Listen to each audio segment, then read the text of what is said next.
వేదిక మీద ఉన్న వాళ్లకు మేమున్నాం. సభా సరస్వతికి నమస్కారం. వేదిక మీద ఉన్నటువంటి పెద్దలు శ్రీ శర్మ గారికి,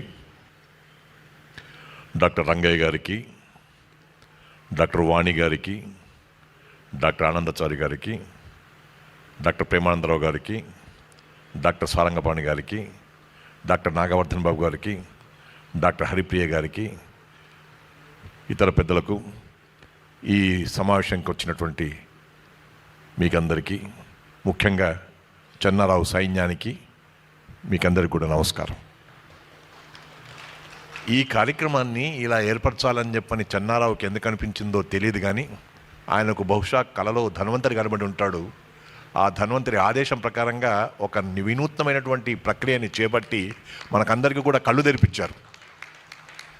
నాకు గత 30 ఏళ్లకు పైగా సాంస్కృతిక అనుబంధం, ఈ గానసభతో గత 30-35 ఏళ్ళుగా అనుబంధం. ఇవాళ ఈ త్యాగరాయ గానసభలో కూర్చుంటే ఎదురుగా ఉన్న వాళ్ళందరూ కూడా స్ఫూర్తి ప్రదాతలే. వాళ్ళందరూ కూడా భారతరత్నలు ఉన్నారు, పద్మశ్రీలు ఉన్నారు, పద్మభూషణులు ఉన్నారు, పద్మవిభూషణులు ఉన్నారు. మహానుభావులైనటువంటి వాళ్ళు ఈ సమాజం కోసం మేము ఏం చేయాలనేటువంటి ఆదుర్దతో వాళ్ళంతా జీవించినంత కాలం సమాజం కోసం చెప్పని పాటుపడిన వాళ్ళు ఉన్నారు. మీకు ఎలాగైతే మేము కనబడతామో మాకు వాళ్ళు కనబడుతున్నారు. అది గొప్పదైనటువంటి విషయం ఈ గానసభలో. అంటే తాడిని తన్నేవాడు ఉంటే వాడి తల తన్నేవాడు ఉంటాడు అని చెప్పన్నట్టుగా ఈ వేదిక మీద ఉన్నటువంటి మహానుభావులను ఎవరైతే సన్మానం చేసుకోబోతున్నామో మనం ఇప్పుడు ఉన్నారు, వాళ్ళని చూద్దామని చెప్పని మీరు అందరూ అనుకుంటే, వేదిక మీద ఉన్న వాళ్లకు మేము ఉన్నామని చెప్పని వాళ్ళు మాకు కనబడుతున్నారు. వాళ్ళకు ముందుగా నమస్కరిస్తూ ఉన్నాను. నేను సాహితీమూర్తులను సత్కరించుకోవడం చూసా. సరే, సంగీతజ్ఞులను మా మోహన్ కృష్ణ లాంటి వారిని, మంగళంపల్లి బాలమురళీ కృష్ణ లాంటి వారిని, గొప్ప గొప్ప వాళ్ళని సత్కరించుకోవడం చూసా. ప్రభుత్వంలో ఉన్నప్పుడు చూశాను, ప్రభుత్వం నుంచి బయటకు వచ్చినాక కూడా చూస్తూ ఉన్నాను. అలాగే నాట్య కళాకారులను చూసాం. రాధారెడ్డి దంపతులను, మహానుభావులైనటువంటి వారిని సత్కరించుకోవడం చూసాం.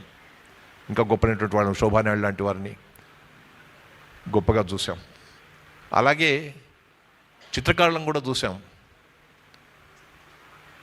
వీరితో పాటు సినీ నటులను కూడా మనం సత్కరించుకోవడం చూసాం. కానీ చెన్నారావు చేసినటువంటి ఒక గొప్ప పని, మంచి పని, మనందరం కూడా జ్ఞాపకం పెట్టుకునే పని, ఇంకెవరైనా కానీ ఇలా చేస్తే బాగుంటుందని చెప్పి అనిపించేటువంటి ఆదర్శవంతమైన పని ఏంటంటే, వైద్యో నారాయణో హరి అని ఇప్పుడే మా శర్మగారు చెప్పినట్టుగా వైద్యులను మనం సత్కరించుకోవడం అనేటువంటి ఒక స్థితిని గానసభలో కల్పించినందుకు చిన్నవాడైన చెన్నారావుకి నేను నమస్కరిస్తూ వారి సైన్యాన్ని అభినందిస్తున్నాను. ఇంతమంది మీరు వచ్చి ఈ కార్యక్రమాన్ని సుసంపన్నం చేస్తున్నందుకు చాలా గొప్పైనటువంటి అంశం. మనకు కష్టం వచ్చినప్పుడు తెలుస్తుందండి. ఏదైనా ఆనందంగా ఉన్నప్పుడు, సుఖంగా ఉన్నప్పుడు, పిల్లాపాపలతో బాగున్నప్పుడు, లేకపోతే మంచం మీద బ్రహ్మాండంగా సుఖాన్ని అనుభవిస్తున్నప్పుడు, లేక కుర్చీ మీద పదవిని అనుభవిస్తున్నప్పుడు, కుర్చీల మీద ఆరోగ్యంగా ఉన్నప్పుడు అప్పుడు మనకేమనిపించదు. కానీ ఎప్పుడైతే మనకు ఒక రకమైనటువంటి పరిస్థితి వచ్చేసేసి ఇది బాగలేదు అనేటువంటి విషయం వచ్చినప్పుడు మనం తలుచుకునేది ఎవరిని అని చెప్పంటే భగవంతుణ్ణి, ఆ తర్వాత వైద్యుణ్ణి. అందుకే వైద్యో నారాయణో హరి అన్నారు. ఆ హరి ఎవరో కాదు, ధన్వంతరే, విష్ణు స్వరూపం అని చెప్పి ఇంతకుముందు మన డాక్టర్ రంగయ్య గారు చెప్పారు.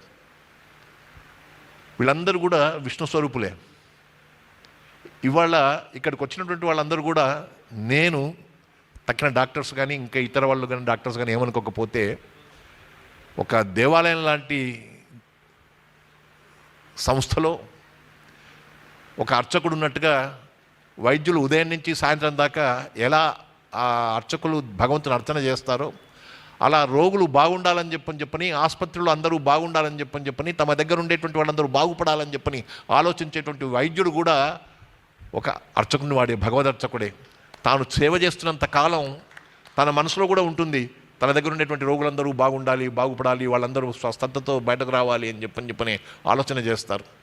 సరే, విధిని మనం ఏం చేయలేం, అది తర్వాత విషయం. కానీ వైద్యులకు ఉండేటువంటి గొప్ప మనసు ఏంటంటే, తన దగ్గర ఉండేటువంటి వాళ్ళందరూ కూడా తన కన్నపిల్లలాగా చూసేసి వాళ్ళు బాగుపడాలని చెప్పి ప్రయత్నం చేసేవారు. తల్లిదండ్రులు కంటారు కావచ్చు, మనం వాళ్ళని కావాలని చెప్పి పోషిస్తాం కావచ్చు, కానీ వైద్యుడు తన దగ్గరకు వచ్చినటువంటి రోగిని మాత్రం రోగిగా భావించకుండా తనవాడిగా భావించి, తనవారిగా భావించి, తన అమ్మాయిగా భావించి, తన కొడుకుగా భావించి, తన చెల్లెగా భావించి, వీళ్ళు బాగుపడాలని చెప్పని ఎంత గొప్ప రోగం వచ్చినా తప్పకుండా బాగుపడతారని చెప్పని ఆశిస్తూ వాళ్ళు ఐసీయూలో ఉన్నా లేక మామూలుగా వార్డులో ఉన్న వారందరినీ కూడా గొప్పగా చూసుకునేటువంటి ప్రేమ భావం ఉండేటువంటిది వైద్యులకి. ఇవాళ వైద్యులకు సన్మానం జరుగుతుందని చెప్పి నేను రావడానికి కారణం ఏంటంటే చెన్నారావు చేసినటువంటి ఒక గొప్ప పని. ఆయన కార్యక్రమం చాలా వచ్చాను నేను.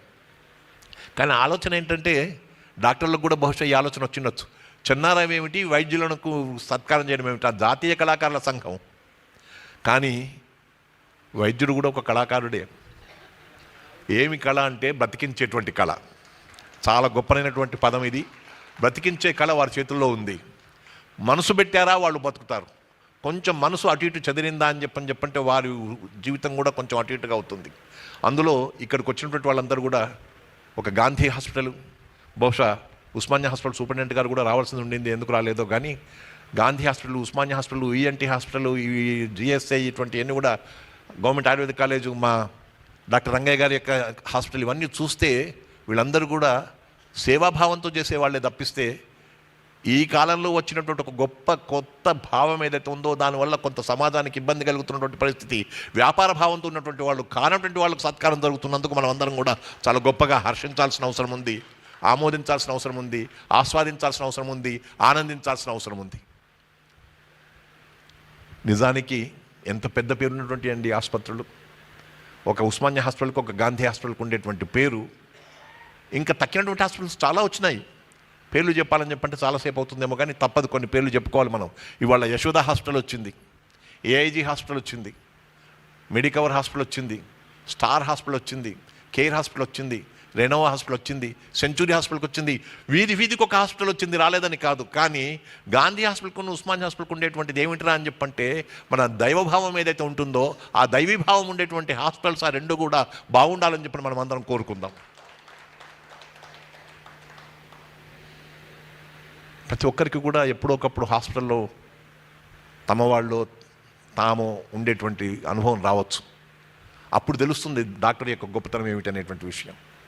మనం బయట చూసినప్పుడు మనలాగే ఉంటారు వాళ్ళు. ఇప్పుడు డాక్టర్ వాణి గారిని చూసినట్టయితే హాస్పిటల్ చూస్తే వారు సూపరింటెండెంట్గా ఉంటారేమో, కానీ గాంధీ హాస్పిటల్ సూపరింటెండెంట్గా. బయట చూసినట్టయితే ఏ తల్లిలాగానో, ఏ చెల్లిలాగానో, ఏ అత్తమ్మలాగానో ఉంటుంది. బహుశా వారు తప్పకుండా ఎవరికొకరికి అత్తమ్మయ్య కూడా ఉంటారు. అత్తమ్మని కావాలని ఎందుకన్నాను అని చెప్పంటే తల్లికి అత్తమ్మకు ఉండేటువంటి విషయాన్ని మన తెలుగునాట భారతదేశంలో తల్లి అత్తమ్మ అంటారు, కానీ తల్లిలాగా ఉండేటువంటి అత్తమ్మలకు దండం పెట్టాలి. అలాంటి తల్లిగా, అత్తమ్మగా, అక్కగా, చెల్లగా ఉండేటువంటి స్థితిని ఒక గాంధీ హాస్పిటల్ సూపరింటెండెంట్గా ఉండేటువంటి వాణి గారు ప్రవర్తిల్లుతున్నారు, మర్యాదగా ఉంటున్నారు, వారికి మంచి పేరుంది. అలాగే తక్కినటువంటి వాళ్ళకందరికీ కూడా మంచి పేరుంది. మంచి పేరున్నటువంటి డాక్టర్స్ అందరిని పిలిచి వారిని సత్కరించుకోవాలన్నటువంటి సద్భావంతో, సదాశయంతో, సదాలోచనతో, సదాశతో ఈ కార్యక్రమాన్ని చేపట్టినందుకు, దీన్ని విజయవంతం చేస్తున్న మీకు అందరికీ కూడా నా నమోవాకాలు. నేను రావడానికి కారణం వీళ్ళకందరికీ దండాలు పెట్టుకోవాలనే. మీరు ఏదైతే సేవ చేస్తున్నారో అది సేవ కాదండి, అది భగవత్ సేవ. ఇక్కడ కూర్చొని వాణి గారు నాకు ఆ విషయాన్ని స్ఫురింపజేయగానే జనార్దనమూర్తి త్యాగరాయ గాన సభ అధ్యక్షుడైనటువంటి కొత్తలో ఆయన నన్ను అడిగాడు, నేను ఇలా వీళ్ళందరి యొక్క ఫోటోలు పెడదాం అనుకుంటున్నాను అని చెప్పంటే అది గొప్ప విషయం. ఒక ఆలయం లోపలికి వెళ్ళినట్టయితే ఎక్కడ చూసినా దేవతా విగ్రహాలు ఎలాగైతే కనబడతాయో, గానసభలకు వెళ్ళినట్టయితే ఒక స్ఫూర్తివంతమైనటువంటి పరిస్థితి రావాలి అని చెప్పంటే వాళ్ళు మనకు స్ఫూర్తి కలిగిస్తారు. కూర్చున్నంతసేపు నేను చేస్తున్నటువంటి సేవ ఇది సరిపోదు, ఇంకా నేను సేవ చేయాల్సిన అవసరం ఉంది ఈ జనానికి, ఈ సమాజానికి అనేటువంటి భావం కలగడానికి వీళ్ళందరూ కూడా స్ఫూర్తి కలిగిస్తారు. కాబట్టి మంచి ఆలోచన చేస్తున్నారని చెప్పాను. ఇవాళ ఇక్కడ ఉన్నటువంటి వైద్యులందరూ కూడా చేస్తున్నటువంటి సేవ చాలా గొప్పది.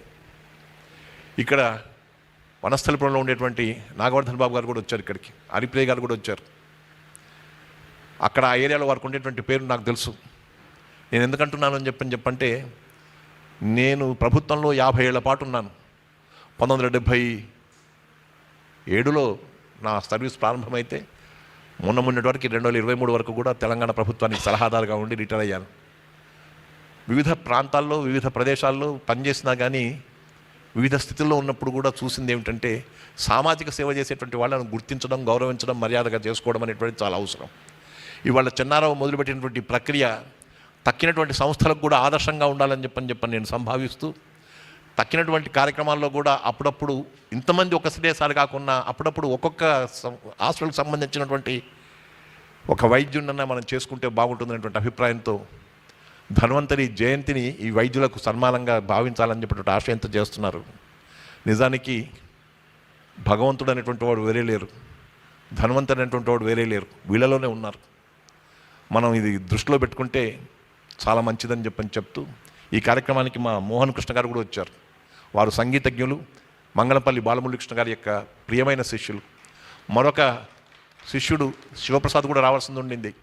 వీరు తమ పాట ద్వారా మనకందరికీ ఆనందాన్ని పంచితే, శివప్రసాద్ సాంస్కృతిక శాఖలో నాతో పాటు పనిచేశారు. ఆ బాబు ఈలపాటతో ఆనందాన్ని పంచుతాడు. వారిరువురు కూడా సంగీతజ్ఞులు కాబట్టి సంగీతానికి వైద్యానికి చాలా సంబంధం ఉందని చెప్పి ఇప్పుడు రంగయ్య గారితో ఒక మాటగా నేను మాట్లాడుతూ ఉన్నాను. అందుకనే గణపతి సత్యనారాయణ స్వామి మ్యూజిక్ థెరపీ అని చెప్పని పెట్టేసేసి మ్యూజిక్ ద్వారా థెరపీ చేస్తానని చెప్పని చాన్నాళ్ళ పాటు కృషి చేశారు, ఇప్పటికీ చేస్తూ ఉన్నారు. సంగీతంలో కూడా వైద్యాన్ని చొప్పించినటువంటి పరిస్థితి ఉంది కాబట్టి ఆ ఇరువురు సంగీతజ్ఞులను వేదిక మీదకి పిలిచి వారిని కూడా గౌరవించుకోవడం చెన్నారావు చేస్తున్నటువంటి ఒక చక్కటి పని. కళాకారుల సంఘం ఎందుకు వైద్యులను చేస్తుంది అని చెప్పంటే కళాకారుల్లో సంగీతజ్ఞులైనటువంటి వాళ్ళకి వైద్యం కూడా బాగా తెలుస్తుంది కాబట్టి అది కూడా ఒక వైద్య ప్రక్రియనే అని చెప్పినటువంటి భావాన్ని నాకు వచ్చింది కాబట్టి ఈ కార్యక్రమం చేస్తున్నానని చెప్పని మంచి ఆలోచన చేసినటువంటి మరొకసారి ఈ కళాకారుల సంఘానికి అభినందనలు తెలుపుకుంటూ ఇక్కడికి వచ్చినటువంటి ప్రతి ఒక్క డాక్టర్కి నేను మనవి చేసేది ఒకటే, వైద్య వృత్తి సేవా వృత్తే తప్పిస్తే వ్యాపార వృత్తి కాదు. ఇప్పుడున్న పరిస్థితుల్లో హైదరాబాద్ ఎంత మెడికల్ హబ్ అయిందంటే ప్రపంచంలోనే ఒక గొప్ప పేరు తెచ్చుకున్నటువంటి హైదరాబాదులో ఈ హాస్పిటల్స్ అన్నీ కొత్త వచ్చిన తర్వాత ఉండేటువంటి వసతులు, సౌకర్యాలు, అట్టహాసాలు, హోయలు, హంగులు అన్ని రకాలుగా బాగున్నాయి.